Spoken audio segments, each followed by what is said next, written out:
Good morning. Welcome to the Danville Town Council meeting, a special meeting for 9 a.m. here on June 8th. We will begin with the roll call from Marie Sinceri, our city clerk. Good morning. Councilmember Arnerich. And folks unmute themselves. Councilmember Arnerich. Here. Councilmember Morgan. Here. Councilmember Storer. Here. Vice Mayor Blackwell. Here. And Mayor Stepper. Here. Are there? Oh, she's muted. Karen, you're muted.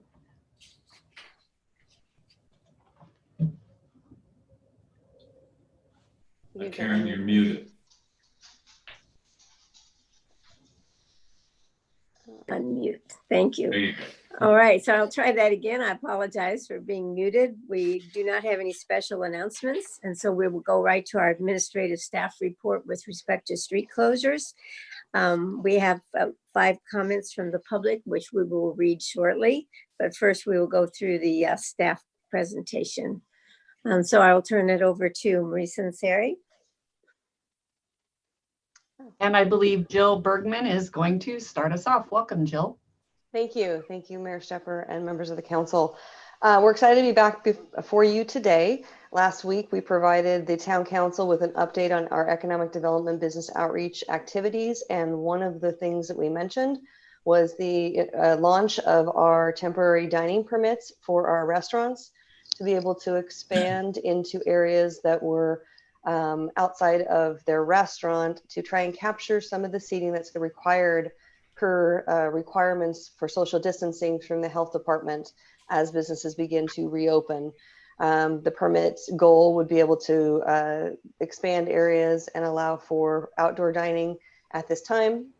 And one of the things that was indicated was that there was some recommendations for some of the restaurants that did not have the ability to expand onto their existing private property, either outside of their current patio limits or within some private parking lots adjacent to their restaurants. So our transportation manager, Andy Dillard, and myself have looked through different areas of the downtown for the restaurants that didn't have that ability and identified several areas for street closures and or parking spaces, public parking spaces that would allow for these businesses to be able to take advantage of that opportunity to expand their, temporarily expand their outdoor seating area to be able to accommodate the social distancing requirements from the state and CDC. And so we mentioned that we would be coming back to you on the 16th because we didn't realize that the health order would be lifted quicker than that. So we appreciate this special meeting to be able to really be able to provide this an opportunity for our businesses to get their applications in and get up and running as soon as possible. So today, what we have before you is the areas that we have identified for authorizing street closures for temporary outdoor restaurant seating and then also request to grant an exemption to the Danville Ordinance 96-10, which allows the public consumption of alcohol within the right of way. And one of the things I can touch upon real quick on some of these closures is we have the maps that are attached, and what we've done is we've actually pre-identified these locations without yet having the applications in hand. However, we've had discussions with the restaurants that would be affected, and we'll be working with them also this week to kind of talk about what getting their applications submitted. So some of the areas that were identified were what we're calling is Church Court, which is actually the east side of Church Street off of Harts Avenue. That area provides for access to 3 different restaurants that would be able to benefit there. And then also Church Street, the eastbound lane of Church Street, to create a parklet type environment for 4 different businesses there. That would be Harvest, Albatross, The Find, and Yozon Hearts. And those are one of the areas. The next would be West Linda Mesa, the eastbound lane. That also would involve or be able to provide benefit for restaurants like Pete's Brass Rail, the coffee shop, and potentially even sideboards, even for some takeout type opportunities. And And then the next closure requested would be 7 parking spaces that would be in front of 115 Hearts Avenue to accommodate the several restaurants that are in that location. And then next on it was Rose Street in front of the Thai House, there is room to be able to provide space for some on-site parking should the Thai House wish to do that. So those are the recommendations of what we're recommending right now to the council for the street closures. And again, our goal, if should the council support this action, is to be reaching out to the businesses this week to get the applications submitted and to be able to really walk them through kind of the process. And again, to remind them that our goal here with this expansion is for a temporary basis while the health order is in effect or all the social distancing requirements are still into effect, because it is our goal to try and see if we can get as many seats that are previously approved for these restaurants in the outdoor capacity so that they can continue to get back on their feet and thrive again. So that's our goal for it. And so with that, I will turn it over to any public questions with the town. We're recommending that the town council adopt resolution 39.2020, authorizing these street closures for temporary restaurant seating and grant an exemption from the town ordinance 96-10 to allow the public consumption. You have share copies of those, Jill, or not for the Zoom? I don't have share copies though on it. Okay, so I will let It's people know attached to that the staff report. We have beautiful maps on here that are in color and that people can come down to the offices to see My those. apologies. Yes, they're on the website as well as staff report for a download. Okay. Madam Mayor, can I amplify on a couple of things that Yes. that Jill said in her presentation, please? Thank you very much, Mayor, Town Council. First of all, I do want to thank Jill and her team for all of the work that they've done, pulling all of this together as quickly as they have. I think apart from those businesses themselves, no one wants to see our business community and our restaurants in a position to be able to reopen and reopen safely as much as the town does. So just want to touch on a couple of things and amplify on a couple of things that Jill said. First, the whole idea behind providing for the temporary outdoor seating is to allow our restaurants to capture as much of the seat count that they have currently permitted as possible, which is to say that if a restaurant is permitted to operate with 100 seats, we would like to see them be able to capture as many of those seats as we can by being able to transfer some of the indoor seating outdoors, because we anticipate that when the health order is modified to allow indoor seating as soon as this week, that will come along with some restrictions in terms of the number of indoor seats that they're going to be allowed in order to maintain the appropriate social distancing. So the idea is to allow them to capture as many of those seats as possible, not to expand their seating capacity beyond where it currently exists. The second thing that I want to underscore is that we need to be working with each of our restaurants, and we need to be working collectively, not only to get them back on their feet, but to make sure that we're doing what we need to do to keep the community safe through the social distancing protocols that have been put into place by the health department. And I mention this simply because of what I observed in town over the weekend, where we did have businesses that reopened. They haven't captured additional outdoor seating yet. And there were certainly instances where there were large numbers of people congregated in small areas, not observing those social distancing requirements. So we want to make sure that we are doing this and that we are doing it as safely as we can, so that we don't find ourselves in a situation a few weeks from now with numbers beginning to spike and having to go through this process again and undoing all of the hard work that's been done by our whole community over the last 2.5 months. So we will be making that clear with these land use permit applications that we will be granting all of our restaurants. We need to get them open. We want to do that quickly, but we also want to do it safely. Thank you, Jill, Joe. did you want to make your comment about the handicap parking? Yeah, so I will also specify that the spaces or everything that's being identified, none of them would remove any on-site handicap parking spaces, either in the on the streets or in the public parking lots. Whoever's showing the share copies, thank you.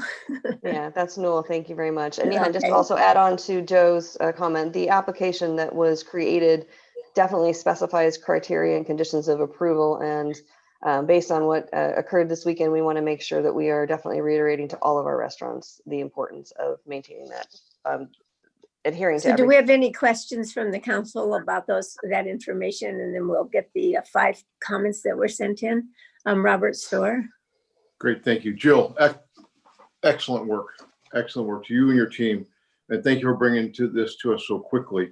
You know, the restaurants that you mentioned in a previous memo that were not participating in this, can you tell me, once they decide to participate, is that an administrative approval where we look at some of the parking places that, you know, may be closed to allow them to eat outdoors?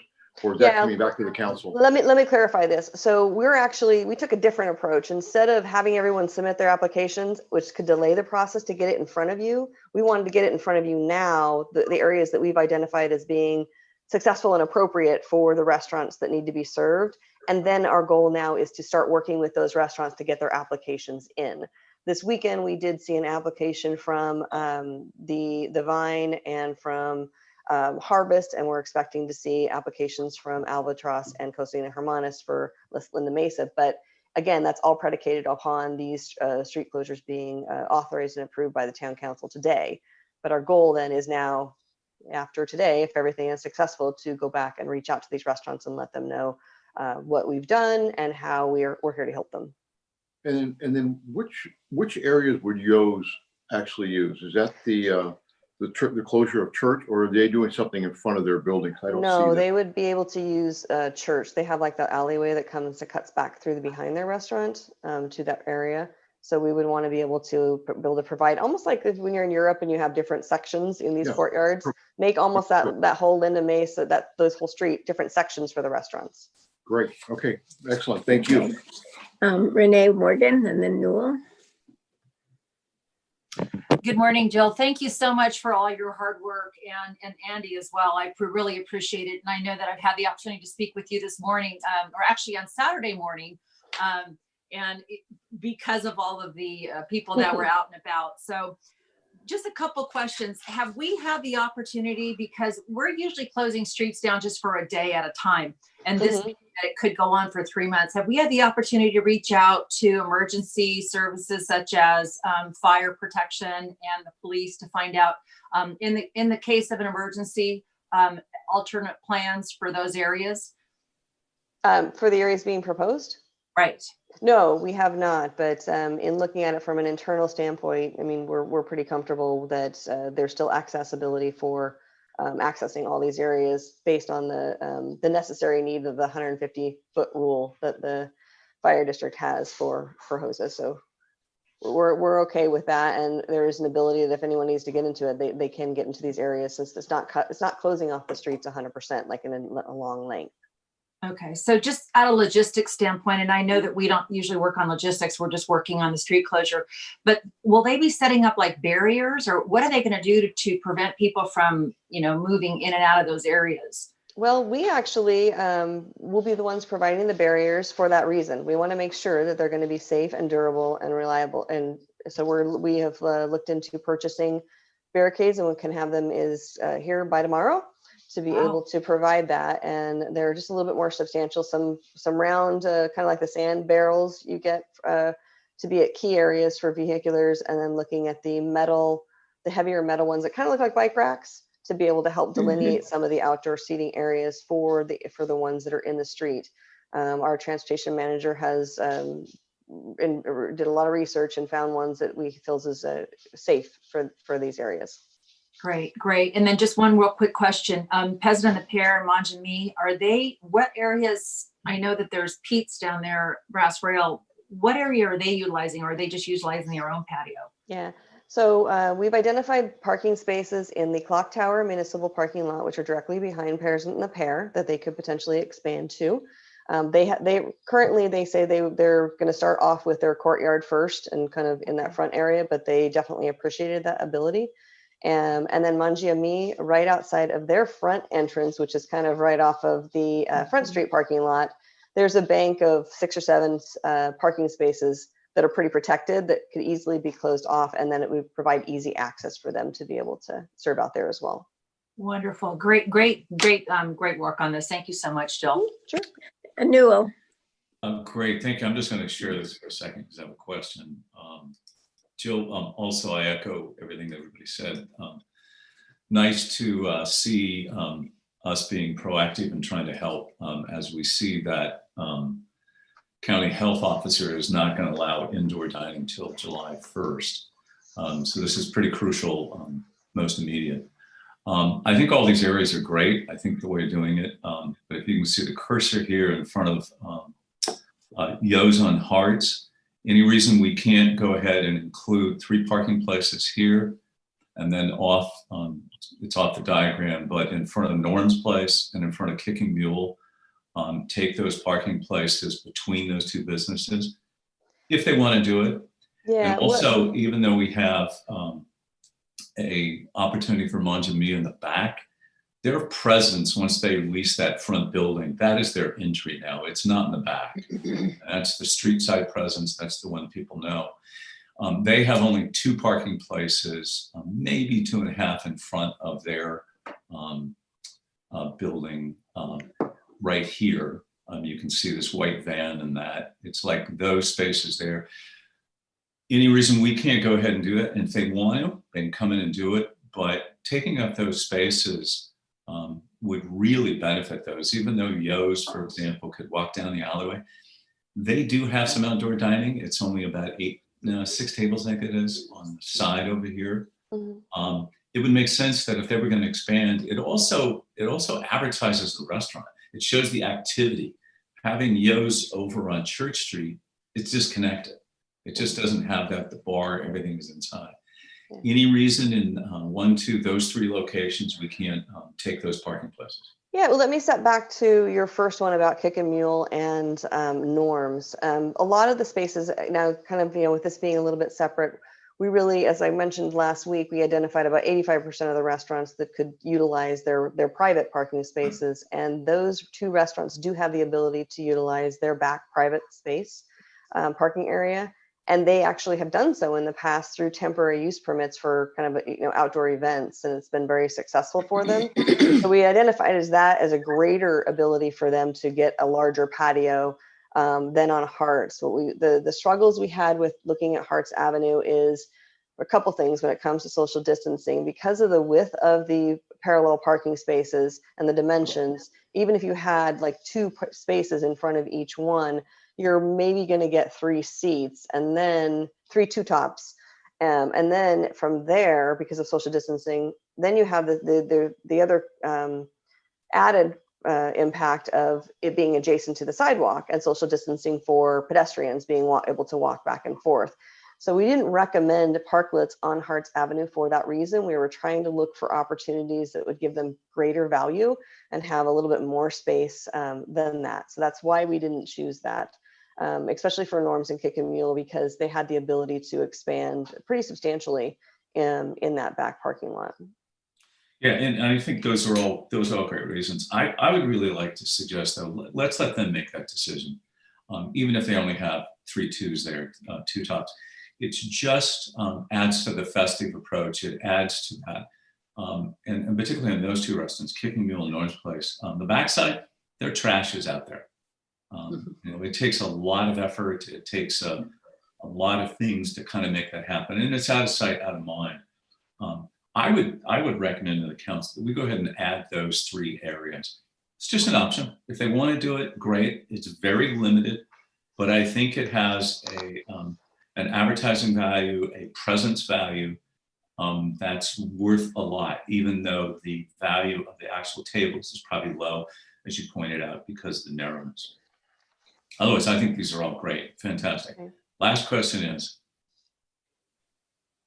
can they walk in on what day over the counter with a diagram, and what can they do to get a permit? What's the process? They would go online, grab the application, fill it out, add a diagram, email it to myself, and then I would send it to our team. And yes, we've so far we've turned around the permits that we've received within 24 hours.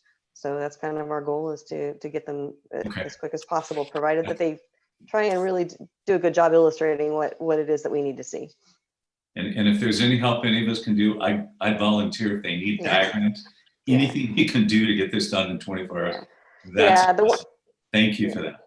Yeah, and then the one thing is, depending on actually the barricades that we receive, and when we receive them, our goal is this week to be able to erect them. So there may be a slight delay depending on when we receive the barricades. So what delay is that? Is that they've been ordered, but when we're estimating, or do we have a confirmation to ship? They're supposed to come in today. Okay, that's a good answer. That's a great answer. Wow, that's an answer. Boy, so, thank you. So let's hope it happens. Okay, thank you. Lisa Blackwell.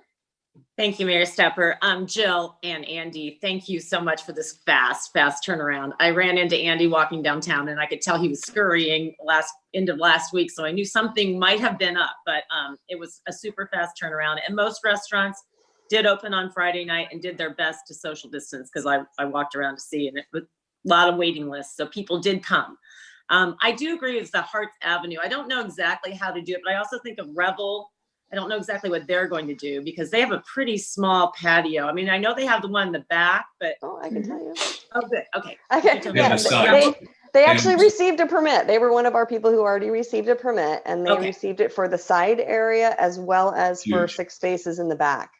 Oh, excellent. Okay. So, yeah. Okay. So, and I know we did get some questions about Harts. I do understand it'd be impossible to shut down the whole street, but there might be some ways to look at it at temporary, or maybe on weekends only. So when we don't have as much traffic in those front areas going through town, just some ideas. We should be flexible with some of the restaurants as they go, because again, we don't know exactly how this is all going to shake out. So I agree with Newell that, looking at some of those options for them would, as helpful as we can be, would be great. That's all I've got to say. Thank you. And our goal is to kind of just monitor the shelter-in-place ordinance as things begin to lift, and as events be able to come back. We want to be able to look at some type of opportunities later in the year if we can, to provide some dining outside. Well, thank you again for your work. I'm going to tag along what Lisa was just saying, because as I went around to these businesses on Friday, which I was freezing by the time the 8 o'clock came. I couldn't believe it, but they don't care. They were out there just enjoying themselves. Having that outdoor dining was fabulous to have it open so fast. But the one question I kept saying to people earlier a few months ago was, no, we won't ever close down Harts. But Harts keeps coming up to all these questions. And that's what kept coming up Friday night from the stores as well as the restaurants, that not that they would close Harts, but that there might be an event. There might be every other Friday or something, or the last Saturday of the month, whatever it is. I'm not going to pretend I'm going to create that, but I don't want to uncreate it by putting tables in places that make that impossible to ever have. And I'm not suggesting we close it down all the time, but there might be a Saturday, or there might be something that kind of highlights Danville. Because I have to say, I know you were all down there. I don't know where you were because I couldn't see everybody, but I know from your comments, you all were down there looking at all those restaurants, and how easy it is when you can just cross the street right there, otherwise known as jaywalking, of course. But anyway, sometimes it just facilitates something like that. If it's not very often, maybe people will come from other cities and just want to come back to Danville, because they always do. So that's just my comment. I don't really look for a discussion of it today, because it's not really on the agenda, but I am concerned about just approving something that's going to make that harder to do sometime in the future. But and that's because I was surprised to get it from some of the retail stores who feel like they just want to have Danville highlighted around the Tri-Valley, essentially. So thank you very much. Great job you have done, Jill. And Joe, you just worked so hard to get this done for us so fast. We appreciate that. We have 5 comments, I believe, and Marie Sinceri, our city attorney, I'm sorry, Rob, our city clerk will read those for us right now. Great. And Councilmember Storr, I saw your hand up. Did you want to make a comment before I go and read the emails? Well, I can save it for later. But let's do this right now since we have a rhythm going here. Okay, wonderful. Okay, I'll come back to you, Robert. Sorry, I didn't see that. The first email that the town received was from Don and Jenny Medvedev. We support adoption of Resolution 39-2020 in order to assist our local businesses and revive the vibrancy of our community. The next is from Susan Traumer. This is an excellent idea, and many cities and towns throughout the USA are implementing this plan successfully. I also would like to propose that Hearts Boulevard be closed for the 4th of July, and perhaps the Kiwanis Club or other nonprofit could charge an entry fee to enhance crowd control, fundraise, and create a safe alternative to the parade, which has now been designated a virtual event. This could decorate and organize a pancake breakfast, minimal advertising, Danville media, Facebook would help keep this a community event and not overwhelm our town services. This would be a great way for our community to celebrate our businesses, the 4th of July and freedom. Thank you for your consideration. The next is from Carla Ahern, owner of the Bliss Danville. As a local downtown Danville business owner, I am 100% for the temporary downtown Danville street closure. Other cities are adopting this, and I think it would be a great addition. It surely would not hurt our local downtown businesses, and in fact, I believe would bring a ton of out-of-town potential shoppers our way, which we need more now than ever. As far as causing traffic, there are plenty of side streets up and down Harts Avenue to bypass the street closure. There is no traffic on the freeway these days, so the overflow of traffic we used to get during the week because of the freeway being stopped should not be a problem. After all, we are only asking for 1 to 2 days per week for this. The 4th email is from Dan Dugan. As we have discussed, the idea of expanding outdoor seating areas for Danville restaurants is a great way to help the current problem, and greatly appreciate the town of Danville exploring this idea. I would like to suggest the possibility of allowing the restaurants, including the Peasant and the Pear that open out to the railway municipal parking lot, to expand into the parking lot for lunch and dinner. I think this would be more helpful for these restaurants than closing a public street at this time. The last email the town received is from Kim and Bill Yates. We support closing downtown Danville streets temporarily to allow Danville restaurants to offer outside dining. These restaurants need to survive during this time and begin to regain the losses they have sustained. Hopefully this will keep these wonderful eating and drinking establishments from closing and supporting our economy. That's the end of public comment, and it's back to the council. Yeah. Thank you, Marie, very much. Wanted to clarify for the person who submitted, I think Susan Trimmer, that the 4th of July is actually organized by Kiwanis and in cooperation with the town. So thank you for your ideas, but we will pass those on to Kiwanis, who is got the what do you call it? The application is open until June 10th to be in that virtual parade. So Robert, we're coming back to you, and then Newell. Great.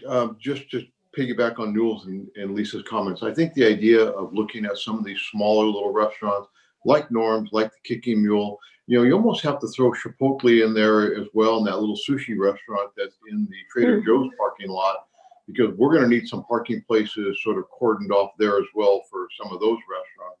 And then the idea of the temporary, maybe we just do it on a Thursday, Friday, Saturday night. By the time, either staff or our folks or the restaurant folks, take down the fences and put up the fences, I'd like to see whatever we do to have the restaurants to be allowed to leave their seating out, their fencing out, and just make it as permanent as we're doing all the other closures as well, so that they don't have to do that back and forth with tables each and every night. Newell Arnrich? Jill, did you want to respond to that? Sorry, I think. Yeah, let me clarify that. Yeah, the road closures that are being proposed and these barricades, they are going to be a permanent in nature, permanent temporarily. For that very reason that we don't want to have to take down barricades and put them back up. So it will allow for the ability to have these restaurants be able to leave their furniture out and, kind of decorate it and make it very comfortable for patrons. Yes. I would, thanks, Karen. I would go ahead and move resolution 39/2020 with the following changes. That we add on Harts Avenue 3 parking spaces in front of Yo's on Harts, 3 spaces in front of Monjami, and I don't know the exact number, but whatever the spaces are in front of Norm's and Kicking Mule as options, that if they want them, that we'll give them to them. I think it would be a great asset for them, and I think it'd be good for the downtown.